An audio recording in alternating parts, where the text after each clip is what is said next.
నమస్తే, welcome to NSTV news. ముందుగా ముఖ్యాంశాలు.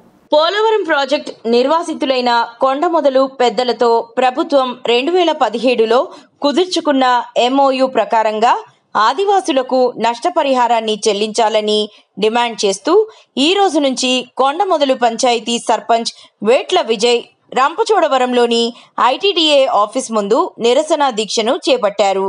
ముందుగా రంపచోడవరం RTC కాంప్లెక్స్ నుండి ITDA కార్యాలయం వరకు కొండమొదలు పంచాయతీ గిరిజనులు ర్యాలీగా వచ్చారు.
పత్రికేయ మిత్రులందరికీ నమస్కారం. ఈరోజు ఇక్కడ ఒక ముఖ్యమైనటువంటి సమస్య మీద మనందరం కలిసాము. ఈ కూటమి ప్రభుత్వం అధికారంలోకి వచ్చి సంవత్సరం అయింది. వాళ్ళందరూ నిన్నంతా చాలా సంబరాలు చేసుకుంటున్నారు. చక్కటి పరిపాలన ఇచ్చామనేది వాళ్ళు చెప్పుకుంటున్నారు. సరే, వాళ్ళ సంతోషం ఒక అంశం, అది వేరే విషయం. అయితే ఆ పరిపాలనలో మేము చెప్తున్నటువంటి అంశం, ప్రధానమైనటువంటి అంశం, గత 20 సంవత్సరాల నుంచి పునరావాసం అనేటువంటి సమస్య అలాగే ఉండిపోయింది.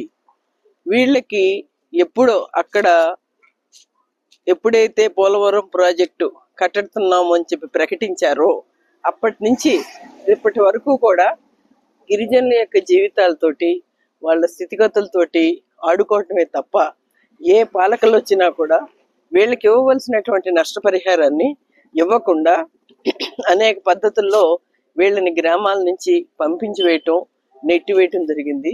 విచారకరమైనటువంటి విషయం ఏంటంటే గత 5-6 సంవత్సరాలకు ముందు నుంచి కూడా ఇప్పుడు గోదావరికి ఇప్పుడు ఈ టైంలో ఆగస్టు సెప్టెంబర్లో పెద్ద వరదలు వస్తాయి. వరదలు వస్తున్న సందర్భంగా కూడా మేము వరద సహాయ కార్యక్రమాలు మీకు ఏమీ చేపట్టాం. ఎందుకు అనంటే మీరు పునరావాస్తులు, మీరు వెళ్ళిపోవాలి ఇక్కడి నుంచి, మీకు చేయటానికి మాకు ఏ విధమైనటువంటి హక్కు లేదు, మేము చేయమని చెప్పి చేశారు. బలాత్కారంగా 3-4 సంవత్సరాలు అయిన తర్వాత పోరాడి ఏమాత్రం సాధించుకున్నటువంటి కాలనీలు వీటన్నిటిల్లో కూడా అక్కడి నుంచి గెంటి వేశారు.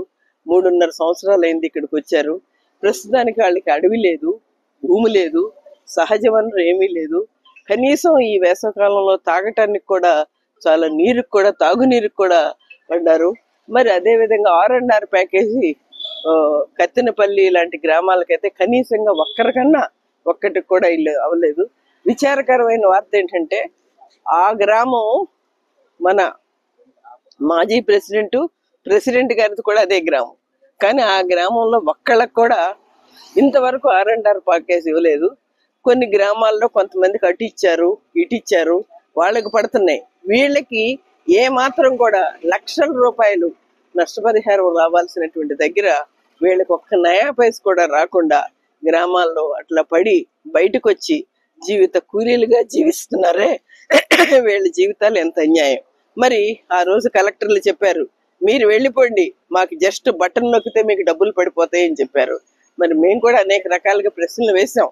వెళ్ళిపోతారు, కానీ ఏమిటి పరిస్థితి, వాళ్ళకి ఏమి ఇస్తున్నారు ఏమిటి అనేటువంటిది అంటే మేము ఇస్తాం కదా అని అన్నారే. కానీ అప్పటి నుంచి ఇప్పటి వరకు కూడా ఎన్ని ఆందోళన చేశామో, ఇక్కడ ఎన్ని ధర్నాలు చేశామో, నిరవధికంగా ధర్నా కూడా చేశాం. 2 రోజులు 3 రోజులు ధవళేశ్వరం దగ్గర 2024 మార్చి ఫిబ్రవరిలో పెద్ద ఎత్తున ఒక 1000 మందితోటి జనవరిలో 24లో చేసాం. అప్పుడు కూడా ఏముంది మీకు ఇంకొక 5-10 రోజుల్లో వస్తుందని అన్నారు. ఆ తర్వాత రిప్రజెంటేషన్లు ఇచ్చాం. ఇగో ఈ తర్వాత R&R ప్యాకేజ్ వాళ్ళ దగ్గరికి వెళ్ళాం.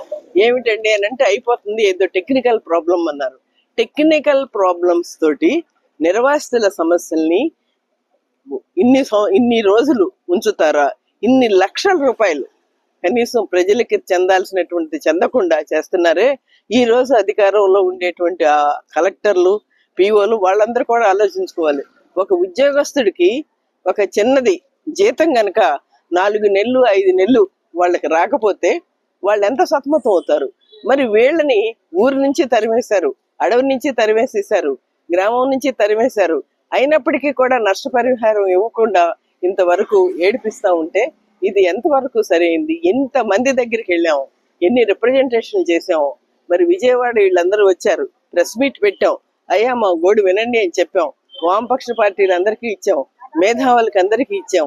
కానీ ఏ మాత్రం కూడా ఇంత కూడా స్పందన లేకుండా పాలకులు ఈ రోజు వరకు చేస్తున్నారు. ఎక్కడా కూడా ఒక సర్పంచ్ వచ్చి 10 మంది ప్రజల కోసం, తన గ్రామస్తుల కోసం, లేకపోతే వాళ్ళ కోసం ఈ విధంగా మీరు మాకు, మా గ్రామస్తులకి, మా సర్పంచ్కి, మా పంచాయతీలో ఉండేటువంటి ప్రజలకి మీరు నష్టపరిహారం ఇస్తారా లేదా అని చెప్పి చివరికి ఒక గ్రామ సర్పంచే నిరసన దీక్షలో కూర్చోవలసినటువంటి పరిస్థితిని ఈ పాలకులు కల్పించారా లేదా అని ప్రశ్న వేస్తే తప్పకుండా కల్పించారు. స్పందన అనేటువంటిది ఏమాత్రం లేదు.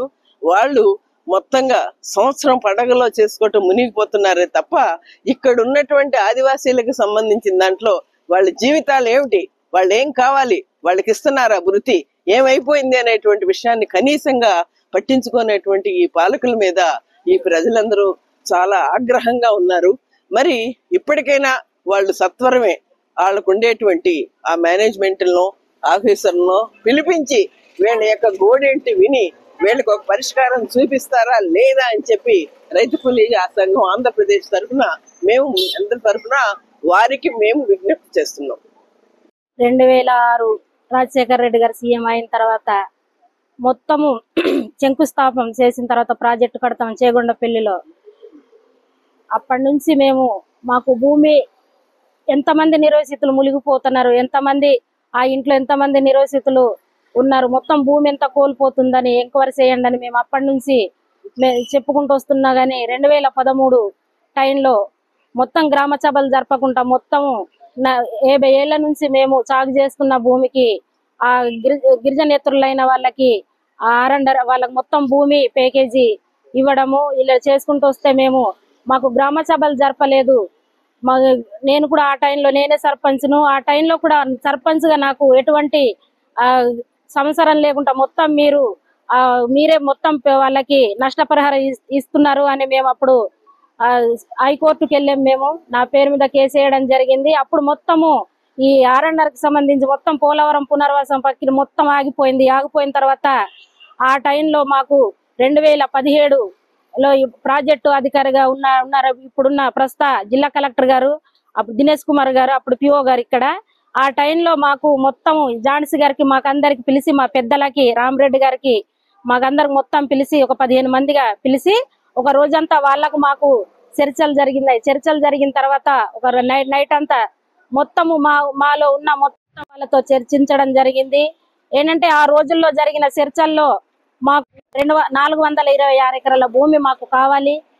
అలాగే మాకు ప్రతి గిరిజన కుటుంబంలో 18 సంవత్సరాల నిండిన పిల్లలకి కటప్ డేట్ తో సంబంధం లేకుండా మేము గ్రామాలు ఖాళీ చేసి కోనీలకి వెళ్ళిన దాకా ఎంతమందికి పోలవరం ప్రాజెక్ట్ లో అర్హత ఉందో వాళ్ళకందరికి ప్యాకేజ్ ఇవ్వాలి. అలాగే 150 ఎకరాల బంజరు భూమి, అలాగే ఒకరి పేరు మీద ఒకరికి